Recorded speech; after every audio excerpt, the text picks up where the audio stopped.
हरिओम छात्राः, नमो नमः। पिछली वीडियो में हमने देखा था कि वाक्य कैसे बनाते हैं।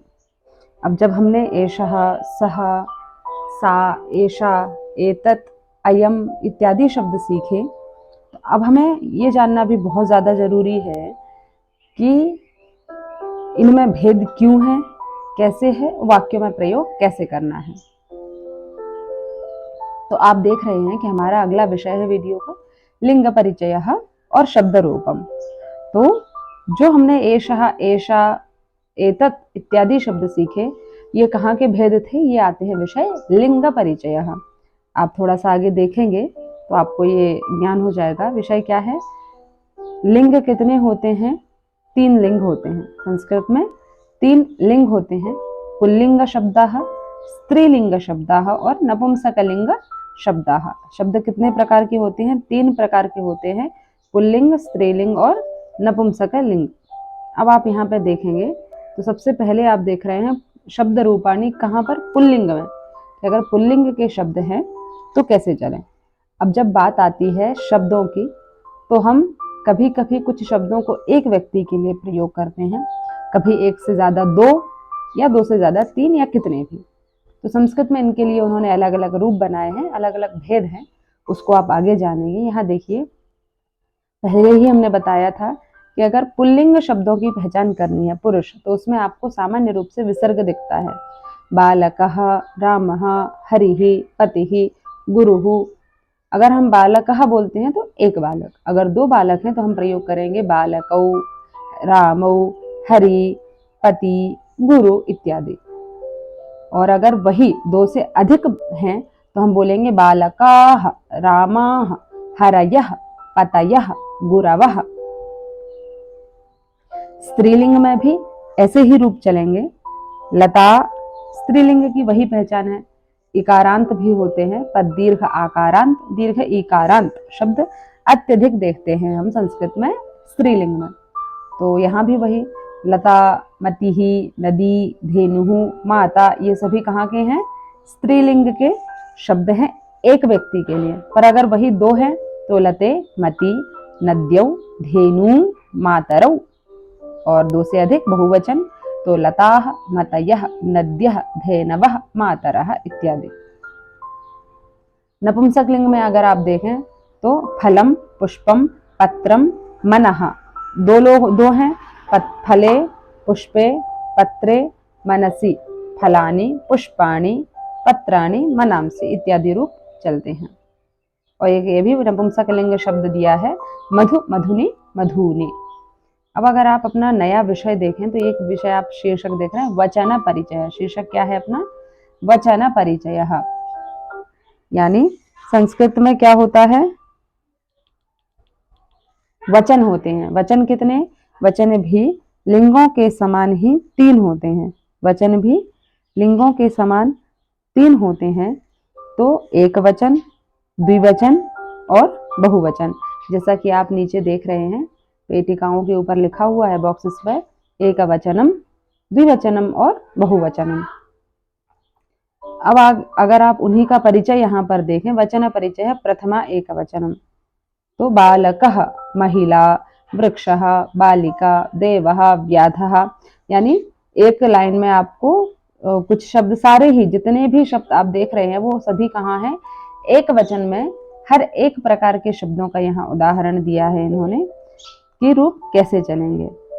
एक वचन का अर्थ होता है एक व्यक्ति के लिए एक, जो शब्द हम बोलने वाले हैं वो किसी एक से संबंधित है, उसके लिए हम एक वचन का प्रयोग करेंगे।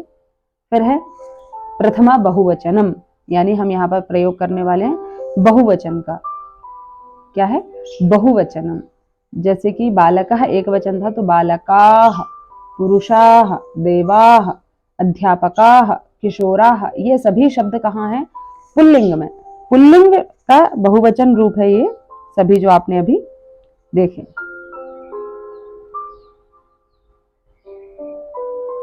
अब इसी के क्रम में देखिए थोड़ा सा ऊपर 2-3 शब्द, महिलाः, मानवाः, असुराः। यहाँ महिला शब्द भी है तो महिला स्त्रीलिंग शब्द है, और जब हम उसका बहुवचन में रूप बनाते हैं तो वहां भी रूप बनेगा महिलाः। जैसे कि पुल्लिंग मानव शब्द का भी मानवाः बहुवचन बनता है, महिला शब्द का भी बहुवचन रूप महिलाः ही बनेगा। आगे विषय है शब्द रूप परिचय प्रथमा विभक्ति। इसमें क्या है तो आप ये देखिए, ये विषय हमने सबसे पहले वीडियो में देखा था, एषः, सः और कः। तो ये आपके आ गए पुल्लिंग शब्द एक वचन। पुल्लिंग शब्द एक वचन के रूप है, यानी एक को हम जब बता रहे हैं तो हम इन शब्दों का प्रयोग करेंगे। अब ये जानिए सह का अर्थ क्या होता है, वह बताया था पहले भी। सह का अर्थ होता है वह जो दूर खड़ा हुआ है। एषः का अर्थ होता है यह जो पास में है पर पुरुष है। और कहा यानी कौन, कहा यानी कौन, तो कहा यानी कौन भी क्या हो गया यहाँ पर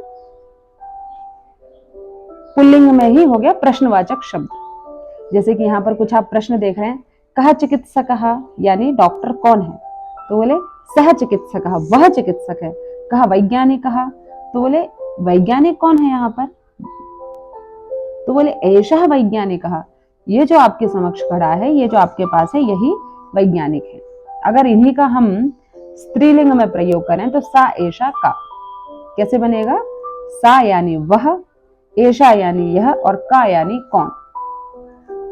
इनका भी अभ्यास करके देख लेते हैं। जैसे कि यहाँ आप देख रहे हैं, का शिक्षिका, शिक्षिका कौन है, तो बोले सा शिक्षिका वह शिक्षिका है। का नर्तकी, नर्तकी कौन है, एषा नर्तकी यह नर्तकी है। सभी को अभ्यास हो गया, आप लोग भी प्रयास करते। कह बालकः, कह वृक्षः, एषः वृक्षः, सह विद्यालयः इत्यादि प्रयोग कर सकते हैं। आगे है तत् एतत् किम, ये है नपुंसकलिंग। तत् यानी वह, एतत् यानी यह और किम यानी क्या। अभ्यास करेंगे आप तो आपको ज्ञान हो जाएगा। ये देखिए यहाँ आपको चित्र के साथ में बहुत अच्छे से दिख रहा है। यहाँ पर एक शिक्षिका खड़ी है, वो आपको दिखा रही है, तो जो बोर्ड है वो उनके पास में है, तो वो पास है। और जो दूर है, जो नीचे दिख रहे हैं, जैसे कि हाथ में सेब है, फूल है और पत्ते हैं, पौधा है, तो हम प्रयोग करेंगे। तो तत् किम वह क्या है, तो आपके लिए अगर पास है तो आप बोलेंगे एतत् द्वारम, गेट या दरवाजे को हम बोलते हैं द्वारम। व्यजनम पंखा, एतत् व्यजनम यह पंखा है। फिर एक पत्ता दिख रहा है तो उसको बोलेंगे एतत् पर्णम। फूल है तो एतत् पुष्पम। और एतत् विमानयानम यानी एरोप्लेन। पत्रम यानी पेपर। एतत् चतुश्चक्रिका यानम यानी कार। और एतत् फलम यानी यह फल है। पर वही नीचे जो आप चित्र देख रहे हैं ये दूर के बोधक हैं, दूर। तो तत्फलम वह फल है, तत्पुष्पम वह फूल है, और तत्सस्यम यानी वह सस्य है। तो इत्यादि रूप से आपने वचनों को जाना कि वचन संस्कृत में होते हैं एक वचनम, द्विवचनम और बहुवचनम। यानी एक के लिए एक वचनम, दो हैं तो दो द्विवचन, और दो से अधिक, तीन या तीन से अधिक जितने भी हो तो उसके लिए हम प्रयोग करेंगे बहुवचनम। उनमें आपने देखा फिर पुल्लिंग, स्त्रीलिंग, नपुंसकलिंग शब्द तीन प्रकार के होते हैं। पुल्लिंग में भी आपने देखा कि अगर पास में है व्यक्ति तो एषः, दूर है तो सः, और पूछना है कि ये कौन है तो कः। उसी प्रकार के स्त्रीलिंग में भी सा, एषा और का। और नपुंसकलिंग में आपने अंत में अभ्यास किया तत्, एतत् और किम। तो आप लोग अभ्यास कीजिए, पुनः मिलेंगे नई वीडियो के साथ में। तब तक के लिए नमो नमः।